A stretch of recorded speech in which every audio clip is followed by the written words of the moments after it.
नमो ब्रह्मादिभ्यो ब्रह्म विद्या संप्रदाय कर्तृभ्यो वंश ऋषिभ्यो महद्भ्यो नमो गुरुभ्यः। सर्वोपप्लवरहित प्रज्ञान घन प्रत्यगर्थो ब्रह्मैवाहमस्मि। नारायणं पद्मभवं वसिष्ठं शक्तिञ्च तत्पुत्र पराशरञ्च व्यासं शुकं गौड़पदं महान्तं गोविंद योगीन्द्रम् अथास्य शिष्यं श्री शंकराचार्यम्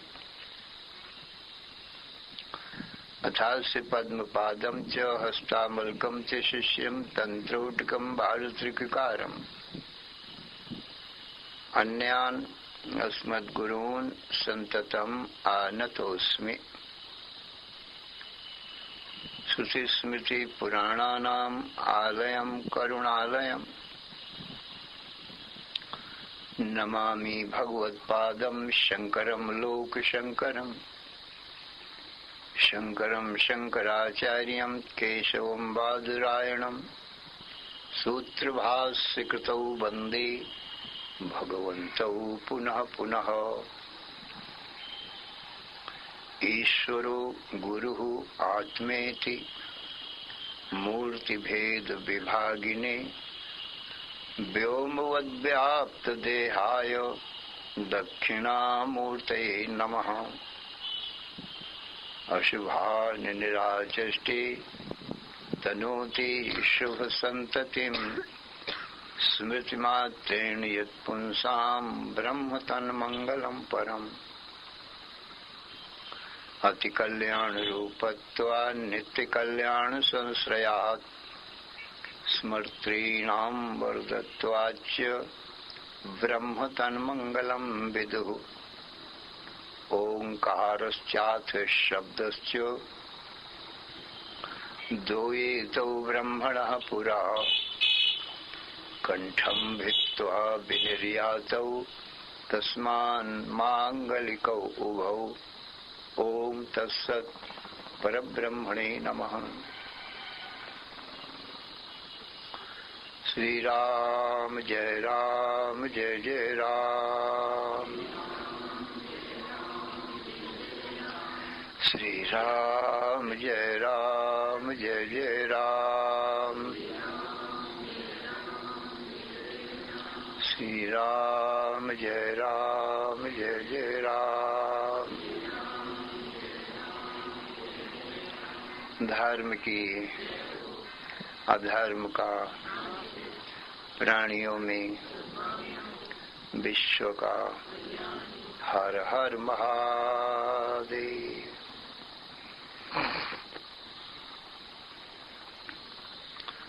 असरण शरण या कारण करुण करुणा वरुणालय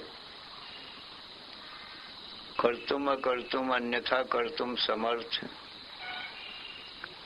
नित्य शुद्ध बुद्ध मुक्त स्वरूप अनंत कोटि ब्रह्मांड नायक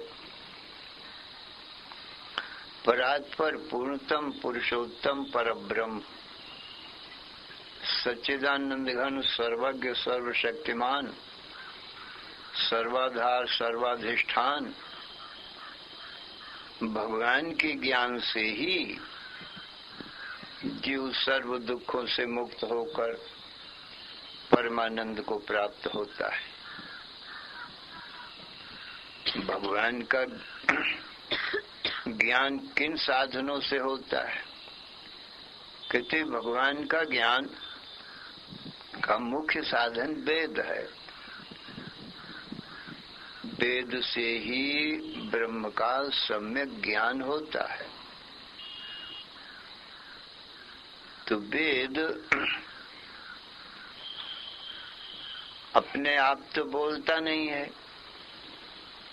इसलिए वेद वेदता गुरु के पास में जाना पड़ता है। निष्काम कर्म करके पहले अंतःकरण को शुद्ध करना, फिर भक्ति से मन को एकाग्र करना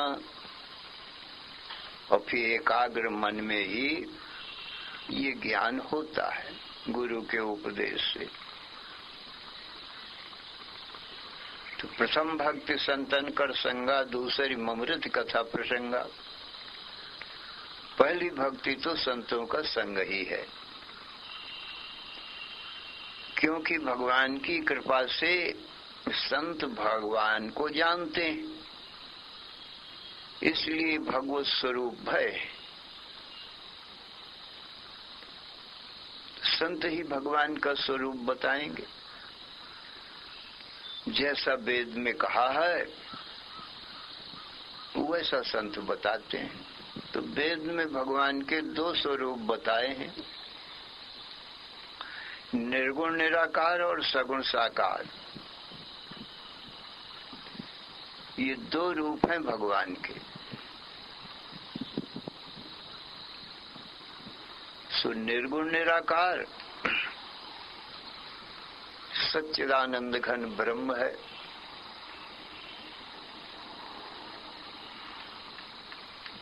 और वही निर्गुण निराकार अपनी महामाया शक्ति से सगुण साकार रूप धारण करता है। माया के दो रूप बनते हैं, विद्या अविद्या। सत्वगुण की प्रधानता से विद्या और मलिन सत्वगुण की प्रधानता से अविद्या, इस प्रकार से माया दो रूप धारण करती है। विद्या च अविद्या च स्वयमेव भवति। तो भगवान जब विद्या रूप माया में अभिव्यक्त होते हैं तब ईश्वर कहलाते हैं, और अविद्या रूप माया में अभिव्यक्त होते हैं आभास रूप से, प्रतिबिंब रूप से, तो जीव कहे जाते हैं। विद्या विद्या उपाधि से। परंतु ये अभी सगुण निराकार है। विद्या विद्या दोनों माया है, तीन गुण वाली हैं। इसीलिए ब्रह्म माया के गुणों के साथ में हो गया। सगुण का अर्थ होता है गुणों के साथ होना। कुछ गुणों से माया से मिलना नहीं होता है।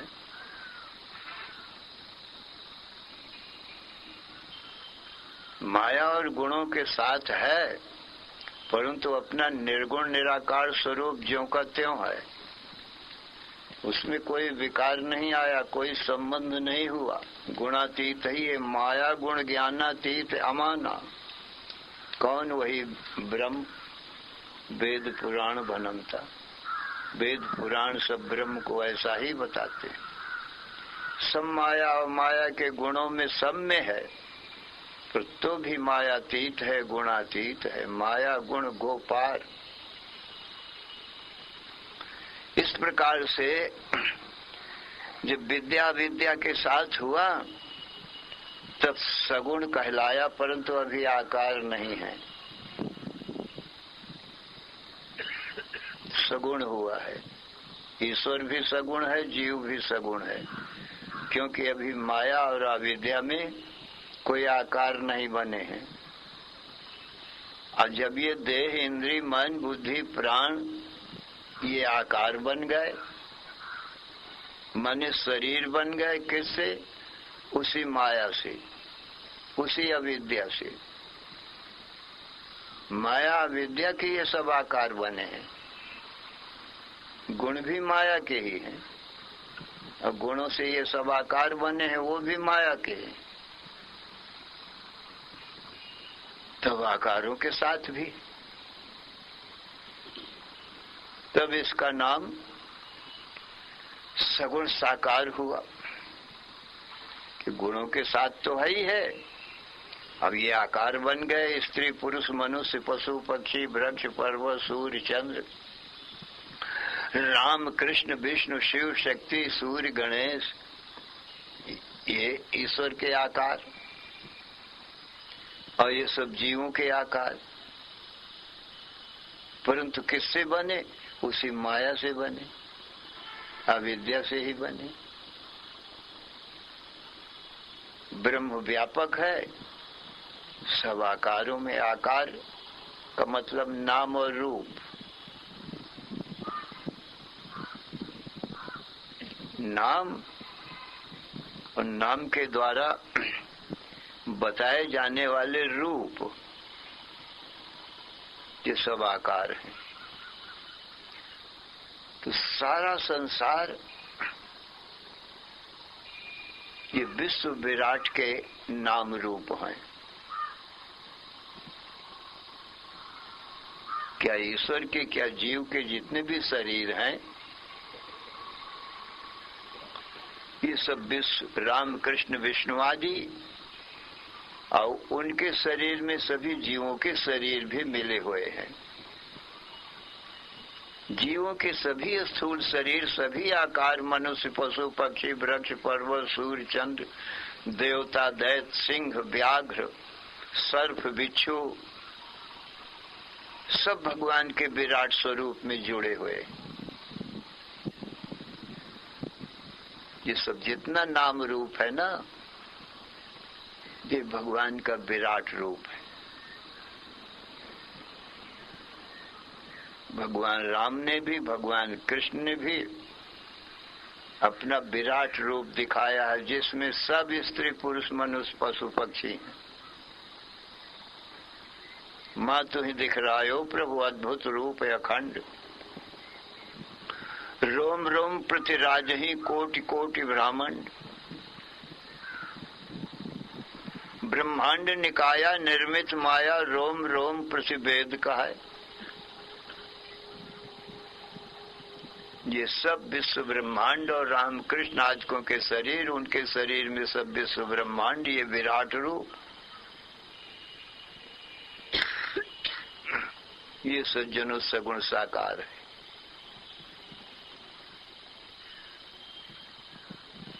अब ये दो रूप को छोड़ के सगुण साकार में रामकृष्ण आदि, ये सारा विश्व विराट उन्हीं में आ गया। और निर्गुण निराकार कहा इन सब में बैठा है, नाम में रूप में बैठा है और नाम रूप को देखता है। उसमें कोई व्यवहार नहीं है देखने वाला, जो ब्रह्म है निर्गुण निराकार। और सगुण साकार उसने माया से बनाए। जितने आकार हैं ईश्वर के, क्या जीव के। इसलिए नाम रूपों को ज्ञान नहीं है, माया को ज्ञान नहीं है। माया से नाम रूप बने, इनको ज्ञान नहीं है। पर स्वयं निर्गुण निराकार ब्रह्म तो ज्ञानवान है, तो नाम रूप में बैठा है। संसार भर के नाम रूप में आप अकेला बैठा है। सब में बैठ के सबको देखता है।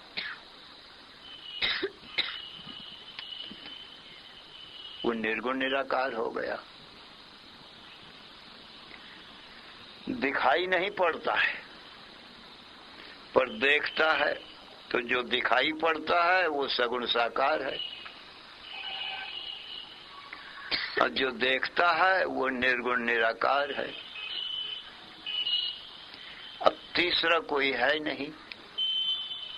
हमारा आपका स्वरूप इन्हीं के अंदर आ गया। भगवान के निर्गुण और सगुण, निर्गुण निराकार और सगुण साकार के अंतर्गत हम आप भी आ गए।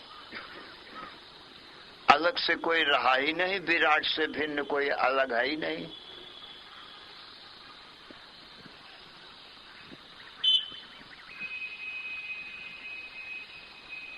एक ब्रह्म ही ब्रह्म है, भगवान ही भगवान है। सगुण साकार रूप जो देखता, जितने नाम रूप हैं, क्या ईश्वर के, क्या जीव के, और सब में बैठ के देखने वाला निर्गुण निराकार। निर्गुण निराकार तो नित्य है, सदा से है। सगुण साकार तो बनाता है माया से, इसलिए नित्य नहीं है, व्यवहारिक है। सारा व्यवहार तो सगुण साकार में ही है। निर्गुण निराकार दृष्टा मात्र अव्यवहार्य है। तो जीव और ईश्वर में व्यवहार है। ईश्वर जगत की उत्पत्ति पालन संहार करता है, जीव कर्मों को करता है, शुभाशुभ कर्म करता है। ईश्वर कर्मों का फल देता है। ईश्वर सारे संसार के ऊपर, जीवों के ऊपर शासक है, राजा रूप है, जीव प्रजा रूप है। तो ईश्वर जीव जगत ये सब माया, माया का कार्य सब शरीर, ये सगुण साकार रूप में सब व्यवहार है। परंतु माया कल्पित है। आइए सगुण साकार से ही निर्गुण निराकार स्वरूप भी जाना जाता, क्योंकि सगुण साकार ईश्वर है रामकृष्ण आदि, और जीव भी सगुण साकार है अपने अपने शरीरों के सहित। जीव भी अपने शरीर में बैठा है। तो भगवान कहते हैं मैं ही बैठा हूँ, जीव रूप से भी और उनके शरीर रूप से भी। मेरी माया शरीर बना है और मैं ही उसके शरीर में बैठा हूँ। मेरा ही नाम जीव है, मेरा ही नाम ईश्वर है। सर्वज्ञता अल्पज्ञता तो ये माया विद्या उपाधि से है, सचमुच में नहीं है।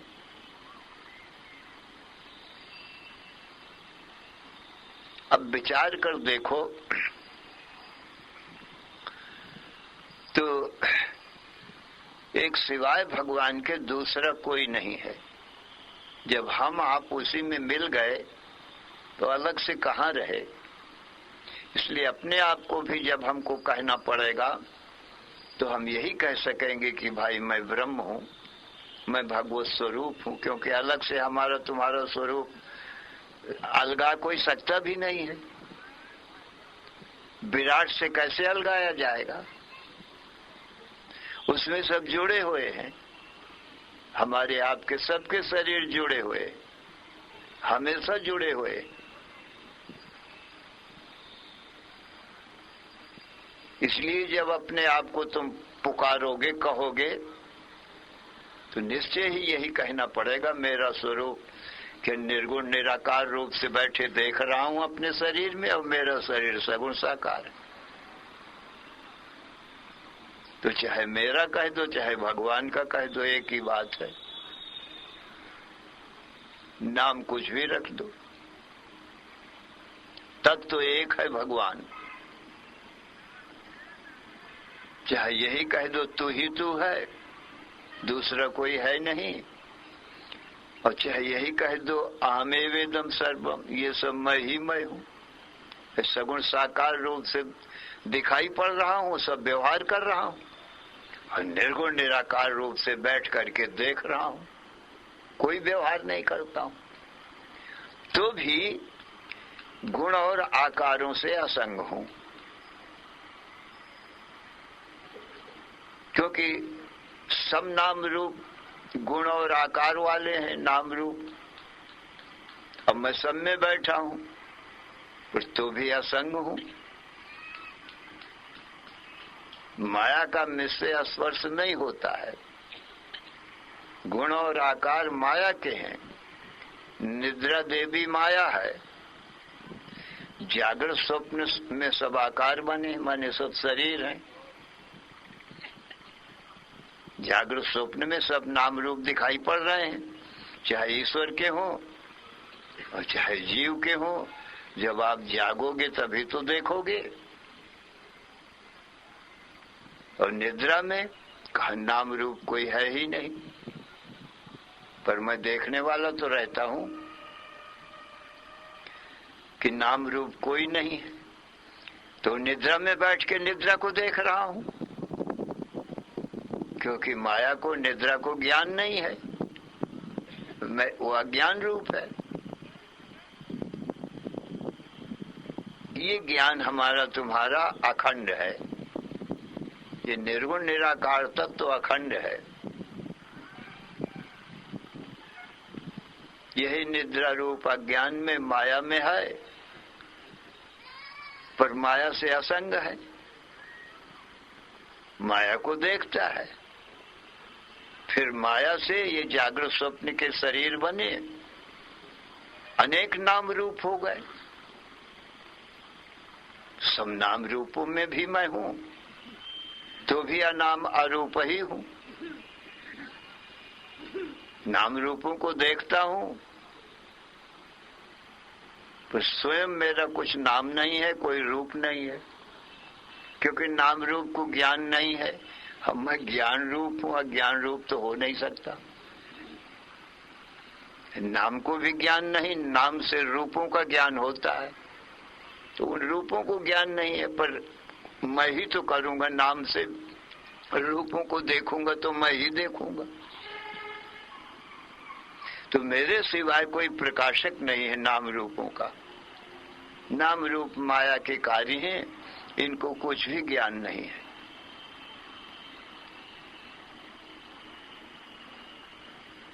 तो माया में और माया के कार्य नाम रूपों में, सब में मैं निर्गुण निराकार रूप से व्यापक हूं, और मेरा कोई आदि अंत नहीं है। कितना बड़ा हूं,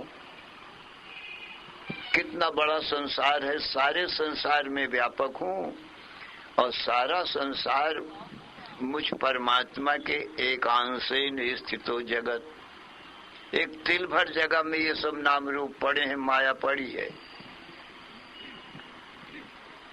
जगत की उत्पत्ति माने नाम रूपों की उत्पत्ति स्थिति प्रलय, उत्पत्ति स्थिति प्रलय होती रहती। ये माया का खेल होता रहता है। सब व्यवहार ईश्वर जीव जगत का होता रहता है, परंतु मुझ में दृष्टा में कोई व्यवहार होता नहीं है। केवल आधार अधिष्ठान हूं, और भी वो भी आकाश के समान। जैसे आकाश सबका आधार अधिष्ठान है, जैसे वायु आकाश के आश्रित उड़ती है, चलती है, अग्नि आकाश के ही सहारे आकाश में ही जलता है। क्योंकि अवकाश देने वाला, जगह देने वाला इन सब कर्मचारियों को वायु चलने का कर्म करता है, अग्नि जलने का कर्म करता है, आकाश अकर्म है। आकाश में तो कोई कर्म होता नहीं है, वो तो व्यापक है सर्वत्र। तो आकाश में वायु उत्पन्न होता है और चलता है, सब कर्म करता है। और आकाश में अग्नि उत्पन्न होता है और जलता है। आकाश में जल उत्पन्न होता है और वर्षा करता है। आकाश में पृथ्वी उत्पन्न होती है, और पृथ्वी में तमाम मनुष्य, पशु, पक्षी, वृक्ष, पर्वत ये सब उत्पन्न होते हैं, और आकाश में ही चलते फिरते भी हैं। तो आकाश सबका आश्रय है, पर तो भी असंग है। और आकाश बहुत महान है, बहुत बड़ा है। ऐसे ही सज्जनों, सब उत्पन्न होकर आकाश में लीन हो जाते हैं अपना अपना कर्म करके, परंतु तो भी आकाश से कुछ भी संबंध न हुआ। न तो किसी की उत्पत्ति और न प्रलय, आकाश कुछ नहीं करता, और उसी में सब कुछ ये हो रहा है। कैसे हो रहा है? बोले ये सब माया है। जो बात समझ में नहीं आती तो उसको क्या कहा जाएगा? भाई आकाश में कैसे हवा उत्पन्न हो गया और लहराने लगा? सिवाय कि भाई मैं नहीं जानता हूं कैसे, अग्नि कैसे उत्पन्न हो गई, किसने पैदा किया। तो दूसरा कोई चारा ही नहीं है सिवाय यही कहने के भाई नहीं जानता। अज्ञान की ही शरण लेनी पड़ती है। जिसको हम नहीं जानते तो क्या कहेंगे? तो माया कह दिया जाता है, इसी को माया कहते हैं। अज्ञान को ही माया कहते हैं।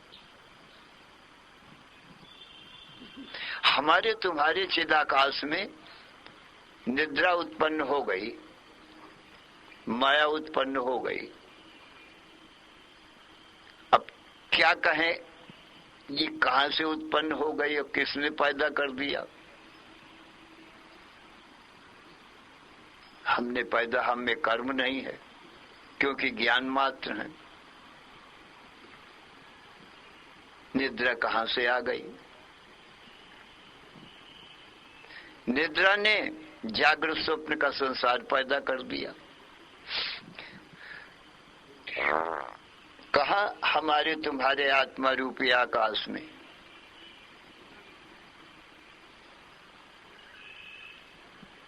अब जैसे आकाश में वायु अग्नि कैसे हो गए कुछ पता नहीं लगता, ऐसे ही मेरे में ये कैसे जागृत स्वप्न का संसार हो गया मुच्छेदाकाश के आश्रित, इसका कोई पता नहीं लगता। किसी से पूछो यही कहेगा कि भाई मैं नहीं जानता। कैसे स्त्री पुरुष बन गए, किसने बना दिया और इतनी जल्दी बना दिया? हमारे तुम्हारे पलक मारने में, आंख खोलने में और बंद करने में देर लगती है, पर माया को संसार बनाने में देर नहीं लगती। बताइए।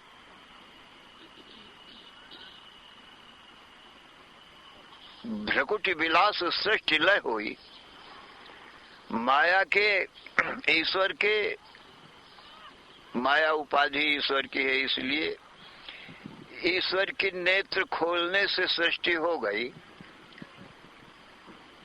और नेत्र बंद करने से अशुच सुप्त महाप्रलय हो गई। अब बताइए, सब आश्चर्य का काम है। वेद शास्त्र यही कहते हैं।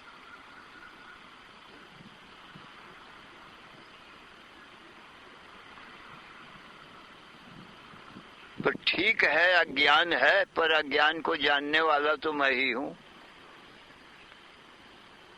ये तो मैं देखता हूं कि निद्रा में अज्ञान है, ये कहीं से भी आया हो, मेरा क्या लेन देन है इससे? मैंने देखा कि निद्रा में अज्ञान है, अंधकार है, और उसी निद्रा से ये जागृत स्वप्न का संसार निकला है, ये भी मैं देखता हूं। परंतु ये अज्ञान कैसे बनाता है ये पता नहीं लगता है।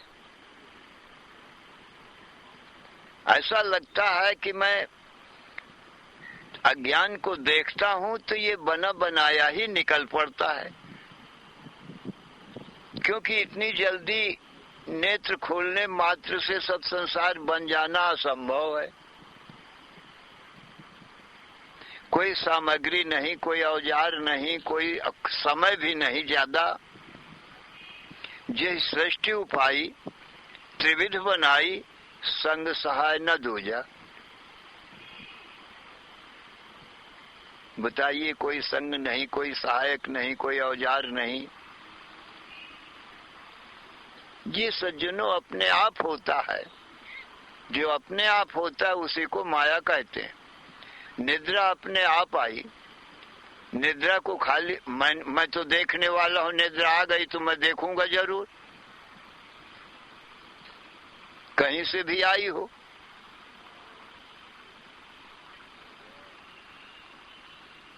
यदि कहीं से आई होती तो जहां से आई होती उस स्थान को भी तो मैं देखता। मेरे सिवाय देखने वाला तो कोई है ही नहीं है। तो ऐसा लगता है ये माया प्रकट हो गई है।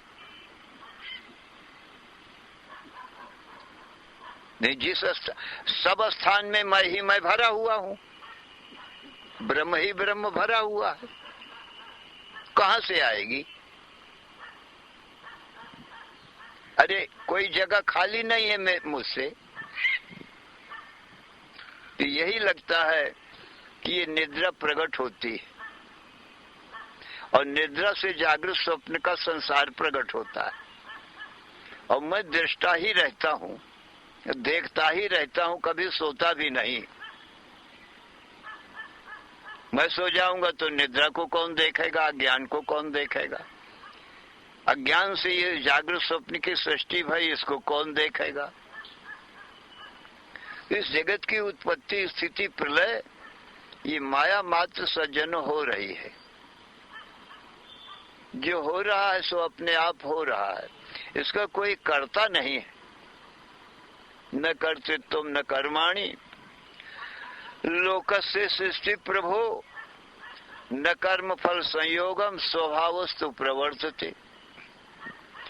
कहते ये संसार का कोई कर्ता नहीं, देह इंद्री मन बुद्धि प्राणों का कोई कर्ता नहीं है, कोई बनाने वाला नहीं है, और न इनके कर्मों को कोई बनाने वाला, और न कर्मों का फल शब्दादि विषय लोक परलोक के भोग, उसको भी कोई बनाता करता नहीं है। और न ये जीवों का जो कर्मों के फलों से सुख दुख से संबंध होता है, संयोग होता है, कहा उसका भी कोई कर्ता नहीं है। बड़ा आश्चर्य कैसे होता है? कहा स्वभावस्तु प्रवर्तते। कहा स्वभाव से माने अपने स्वयं भवती थी स्वभाव। कहा अपने आप ही हो रहा है जो कुछ हो रहा है, स्वयं ही हो। जब कोई कर्ता नहीं है तब यही मानना ही पड़ेगा कि अपने आप हो रहा, और मैं ही हूँ देख दृष्टा, और कर्ता मैं हूँ नहीं। मैं बनाता नहीं, मिटाता नहीं।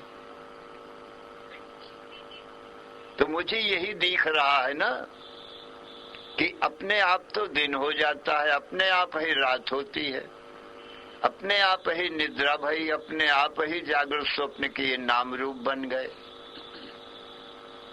पर किसी नाम रूप को ज्ञान नहीं है, इसलिए हर नाम रूप में व्यापक मैं ही नाम रूपों का प्रकाशक हूँ और नाम रूपों से जुदा हूँ। अच्छा मैं सदा से हूँ, और ये माया तो रोज बनती बिगड़ती है, ये सदा से नहीं है। हमारे तुम्हारे देह इंद्री मन बुद्धि प्राण स्त्री पुरुष की ये जो शरीर है, ये हमेशा से तो नहीं है। ये तो मेरे देखते देखते निद्रा से पैदा होते हैं और पुनः निद्रा में रोज लीन भी हो जाते हैं। मैं तो हमेशा से हूँ, तो यही मानना पड़ेगा। ये बीच में आ जाते हैं फिर लीन होते हैं, मैं तो हमेशा से हूँ, अनादि अनंत हूँ। और माया उत्पन्न होती है और जागृत स्वप्न का संसार बनाती है और फिर लीन होती है। जैसे आकाश में बादल उत्पन्न होते हैं और वर्षा करते हैं, फिर आकाश में लीन भी होते। कौन पैदा करता है बादलों को? कहा ये मत पूछो, अपने आप होते, अपने आप वर्षा करते हैं, फिर आकाश में अपने आप लीन भी हो जाते हैं। कहो आकाश से कुछ संबंध हुआ मेघों का? कोई नहीं। क्या आकाश ने बादलों को बनाया या मिटाया? न बनाया, न मिटाया, न बुलाया, न भगाया। अपने आप आए, अपने आप वर्षा किया, अपने आप कुछ दिनों में चले गए, शांत हो गए। आकाश शुद्ध ज्यों का त्यों, कोई आकाश से स्पर्श नहीं हुआ। सज्जनों, हमारा तुम्हारा आत्मा भी आकाश के समान है और ये माया रूपी मेघ है। कहां से माया रूपी मेघ आ गया और जागृत स्वप्न जगत की बरसात भी कर दिया। परंतु हमारे तुम्हारे चिदाकाश से कोई संबंध न हुआ, दृष्टा मात्र ही रहे। माया मेघो जगन्नीरम, माया मेघ है और ये जगत माने जागृत स्वप्न का जगत है। इतना ही जगत है, जागृत या स्वप्न। ये क्या है?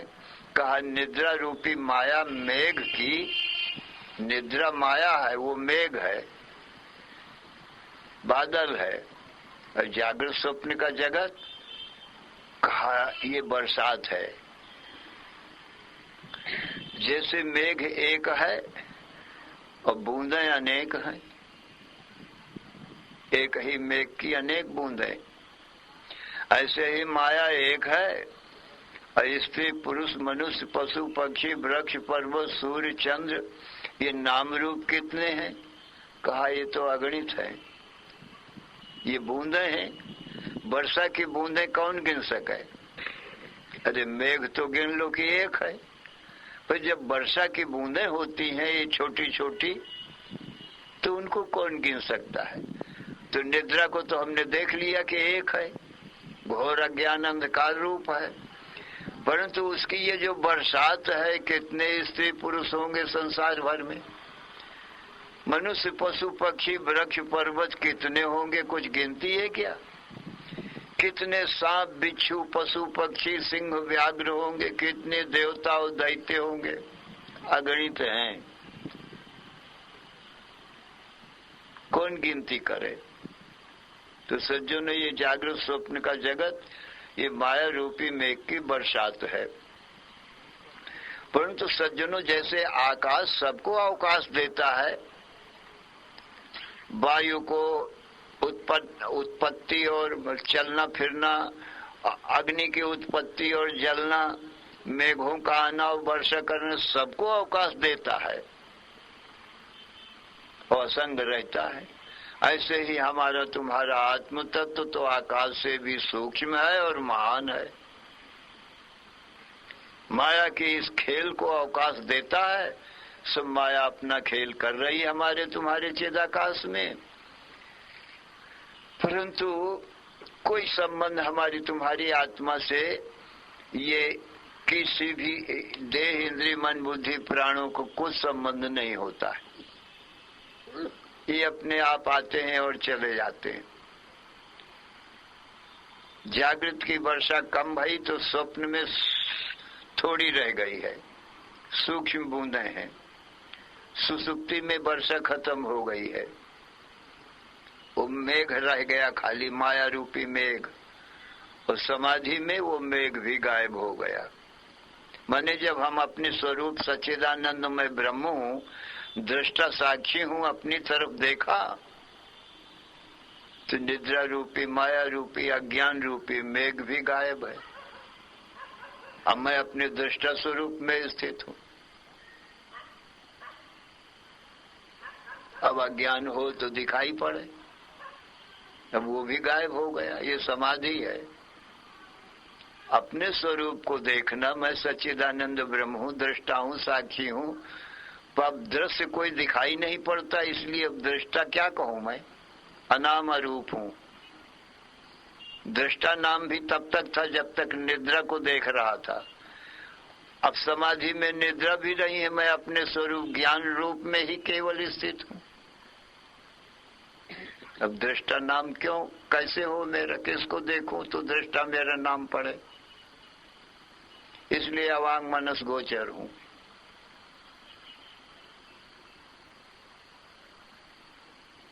तो अपने स्वरूप में सज्जनों माया नहीं।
सच्चिदानंद रूपो हम, सच्चिदानंद स्वरूप मेरा शेष रहा।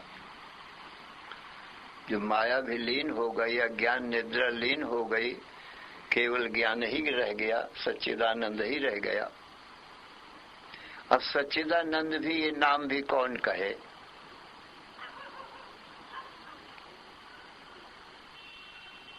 अवांग मनस गोचर ही रहा। वो सच्चिदानंद भी नाम तब थे जब ये शरीर, इंद्रिय, मन, बुद्धि थी, वाणी थी।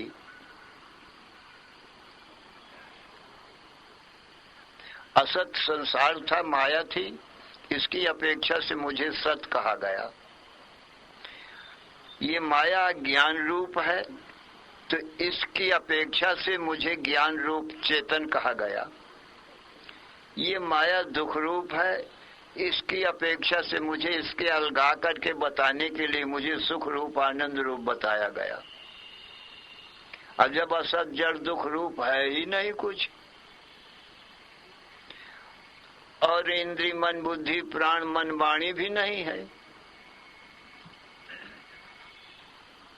और जिसकी अपेक्षा से कहा गया था सच्चिदानंद, वो माया है ही नहीं। जब सच्चिदानंद भी क्या कहो?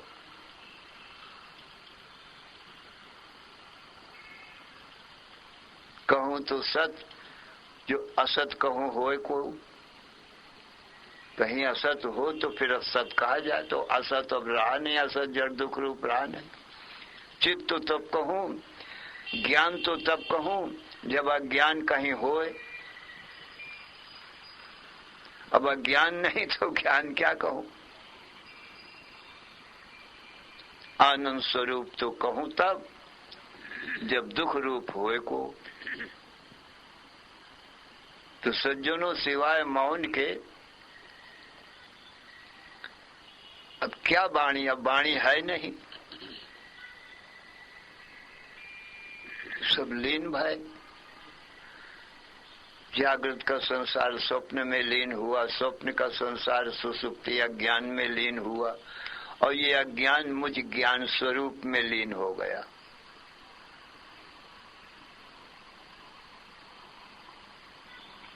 अब ज्ञान ही, अज्ञान अखंड है, अनंत है, आदि अंत नहीं है।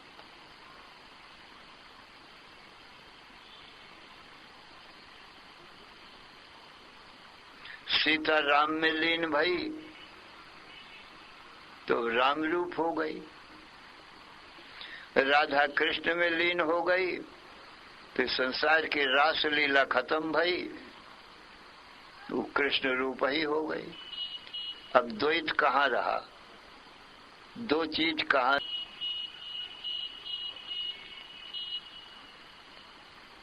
सीता पत्नी है, राम पति। सीता माया है, राम ब्रह्म है। मायापति राम है। तो सीता सती हो गई।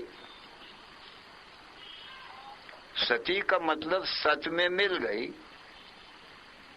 सच्चिदानंद सिंधु राम है, और सीता राम में समा गई, मिल गई, तो राम रूप हो गई। सती पार्वती उमा शिव में मिल गई।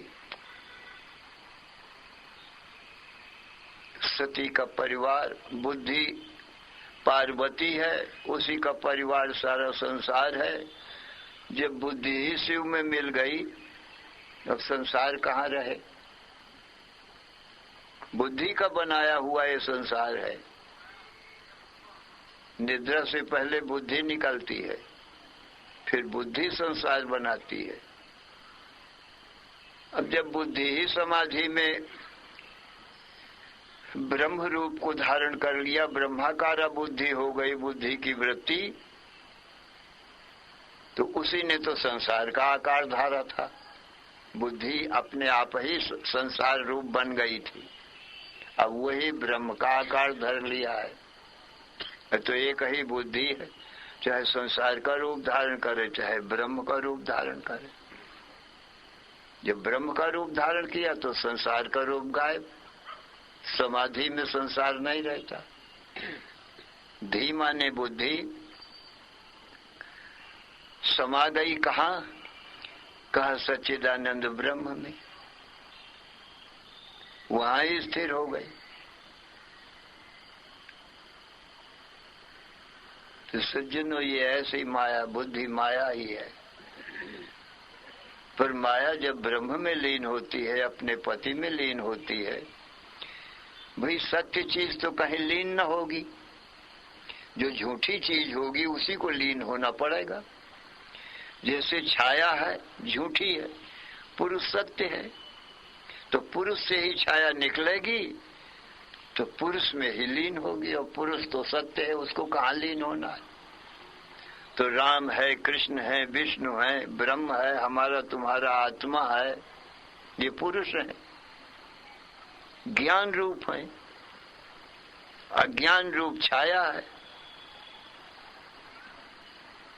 तो ज्ञान में लीन होकर के तो ज्ञान रूप ही हो जाएगी।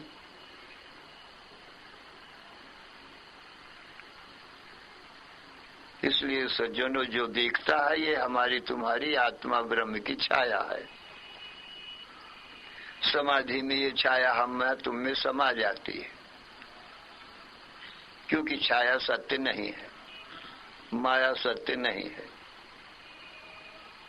फिर मैं आप अकेला हूं। भला आत्मा को, हमारे तुम्हारे स्वरूप को किसका भय है, किससे भय है? माया नाम की चीज तो आपको बताया, ये जागृत स्वप्न सुसुप्ति है, सो ये छाया के समान है। हमारी तुम्हारी छाया ही है ये। सुसुप्ति छाया है, फिर छाया की छाया जागृत स्वप्न का संसार है। छाया की छाया, जैसे एक फोटो तुम्हारी उतार लेवे कोई तुम्हारे शरीर की, और एक फोटो से हजारों फोटो उतार लेवे, और तुम एक ही हो, तुम हजार नहीं बने, तो छाया फोटो हजारों है। तुम्हारे स्वरूप में क्या फर्क आया? तुम्हारा सत्य स्वरूप तो ज्यों का त्यों है, ज्ञान रूप है। फोटो को कुछ ज्ञान है क्या? वो तुम्हारी छाया है, उनको क्या ज्ञान है? तैसे ही इन शरीर, इंद्रिय, मन, बुद्धि को, ये सब संसार को कहाँ ज्ञान है? ये सब हमारी तुम्हारी छाया है। हम एक हैं, पुरुष एक है, हमारी छाया अनेक है।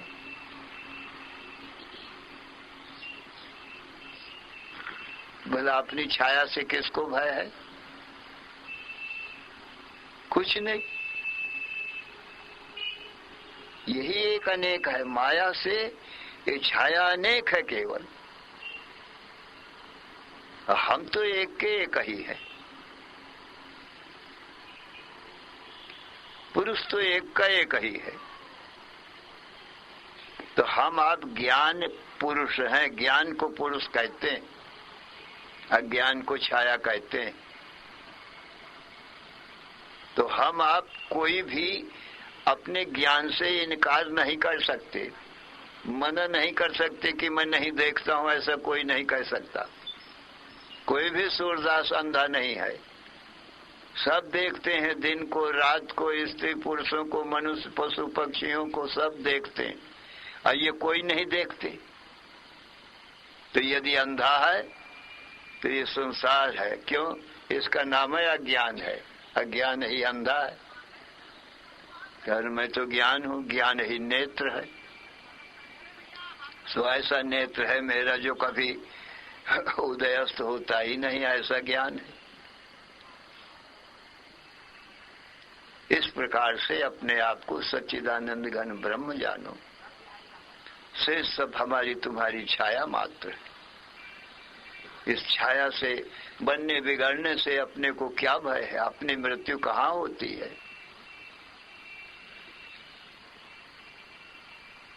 न कोई कर्म है अपनी आत्मा में, इसी छाया में ही सब कर्म है। छाया चित्रों में कर्म है। आत्मा रूपी दर्पण तो अकर्म ही है। दृष्टा भी है आत्मा हमारा, और दर्पण भी है। जैसे टीवी के शीशा में छाया चित्र कर्म करते हैं, युद्ध करते हैं, हाथी घोड़े दौड़ रहे हैं, बाण चल रहे हैं, तो शीशा तो नहीं कुछ कर्म करता। टीवी का शीशा ज्यों का त्यों। हमारा तुम्हारा आत्मा दर्पण है और ये छाया चित्र हमारे तुम्हारे आत्मा रूपी दर्पण में अपने अपने ये सब कर्म कर रहे हैं, पर तो भी शीशा शुद्ध ज्यों का त्यों। थोड़ी देर खेल छाया चित्रों का हुआ और फिर गायब हो गए। कोई संबंध शीशा से नहीं होता है छाया चित्रों का। तो आत्मा रूपी दर्पण सदा संग ही रहता है। श्री राम जय राम जय जय राम। श्री राम जय राम जय जय राम। श्री राम जय राम जय जय राम। धर्म की अधर्म का, प्राणियों में विश्व का हर हर महादेव।